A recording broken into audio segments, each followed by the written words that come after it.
માંગરોળના કંટેવા આંકળોદ ગામ જવાના માર્ગ પર વળાંક જોખમી. વળાંક નજીક મોટું તળાવ હોવાથી વાહનો ચાલકો સીધા તળાવમાં ખાબકે છે.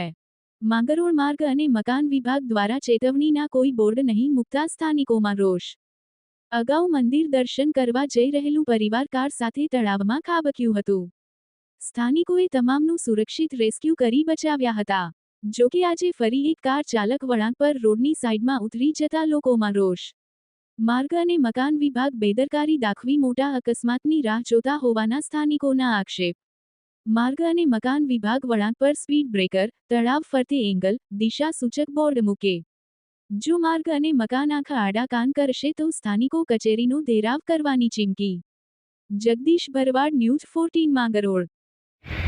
જી, મારું નામ કેતન ભટ્ટ, ખેડૂત અને સામાજિક આગેવાન. સુરત જિલ્લાના મંગળોળ તાલુકાના કંટવા અને આંકળોદ ગામની વચ્ચે આવેલા રોડ ઉપર ખાસ કરીને જે તળાવ છે એ તળાવની પાસે ભયજનક વળાંક છે અને અવારનવાર એક્સિડન્ટના બનાવો બનતા રહે છે. માર્ગ અને મકાન વિભાગ મંગળોળને આ બાબત અમે લેખિત, મૌખિક અને સોશિયલ મીડિયા, ટીવી મીડિયા અને પ્રિન્ટ મીડિયા દ્વારા પણ રજૂઆત કરી છે. પરંતુ દુઃખ સાથે કહેવું પડે છે કે માર્ગ અને મકાન વિભાગને આ વિસ્તારની જનતાની કોઈ પડી નથી. આ વિસ્તારમાં આ એક્સિડન્ટમાં કોઈનું મૃત્યુ થાય તેની રાહ જોઈને બેઠા છે.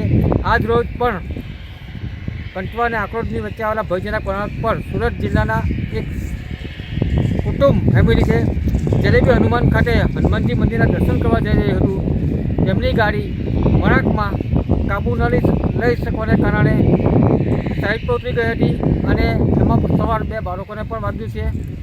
આ એક જ મહિનામાં લગભગ આવા તો 2-3 બનાવો બન્યા છે. અઠવાડિયા પહેલાં પણ એક સેન્ડની ટ્રક પર દેખાઈ ગઈ હતી. વચમાં પણ એક અર્ટિકા અંકલેશ્વરની હતી, એ ફેમિલી સાથે તળાવમાં કૂદી પડી હતી.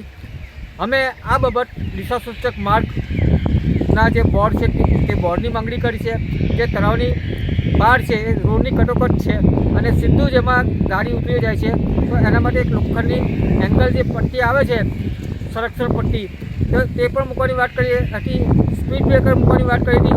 પણ અફસોસની સાથે કહેવું પડે છે કે માર્ગ અને મકાન વિભાગ આજે પણ નિદ્રામાં છે.